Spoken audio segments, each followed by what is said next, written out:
భారతీయ సిమెంట్స్ని అడ్డుకుంటున్నారు, నాశనం చేస్తున్నారంటూ న్యాయ పోరాటానికి దిగిందన్నటువంటి వార్తని సాక్షిగా హైలైట్ చేసింది. జిల్లా మీద పూర్తి అధికార పరిధి కలిగిన ఎగ్జిక్యూటివ్ మ్యాజిస్ట్రేట్ అయిన జిల్లా కలెక్టర్ అత్యవసర పరిస్థితుల్లో భారతీయ నాగరిక సురక్షా సంహితలోని సెక్షన్ 163 ప్రకారం తగిన ఉత్తర్వులు జారీ చేయొచ్చు. చట్టబద్ధంగా ఉపాధి పొందుతున్న వ్యక్తులకు ఆటంకం, ఇబ్బంది కలగకుండా నిరోధించడానికి, ప్రాణాలకు భద్రతకు ప్రమాదం కలగకుండా, ప్రజల ప్రశాంతతకు భంగం వాటిల్లనివ్వకుండా, తిరుగుబాటు గొడవలు జరగకుండా నిర్దిష్ట చర్యలకు దూరంగా ఉండాలని ఆదేశించే అధికారం కూడా కలెక్టర్కు ఉంది.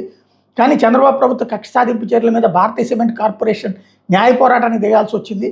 అధికార పార్టీకి చెందిన కమలాపురం ఎమ్మెల్యే పుత్తా కృష్ణ చైతన్య రెడ్డి తన అంశాల ద్వారా మైనింగ్ కార్యకలాపాలు అడ్డుకుంటున్న, కనీస స్థాయిలో కూడా స్పందించకుండా చోద్యం చేస్తున్న అధికారులు, ముఖ్యంగా పోలీసుల ఉదాసీనత మీద హైకోర్టుని ఆశ్రయించింది.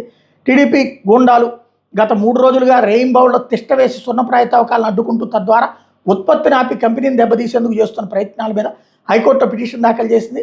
తమ సిమెంట్ ప్లాంట్ కార్యకలాపాలను మొత్తం అడ్డుకుంటున్న వాళ్ళపై ఫిర్యాదు చేసిన పోలీసులు పట్టించుకోలేదని, తమ ఫిర్యాదు ఆధారంగా కేసు నమోదు చేసేలా పోలీసులను ఆదేశించాలని కోరుతూ భారత సిమెంట్ అధికృత ప్రతినిధి డైరెక్టర్ జి బాలాజీ ఈ వ్యాజ్యాన్ని దాఖలు చేశారు.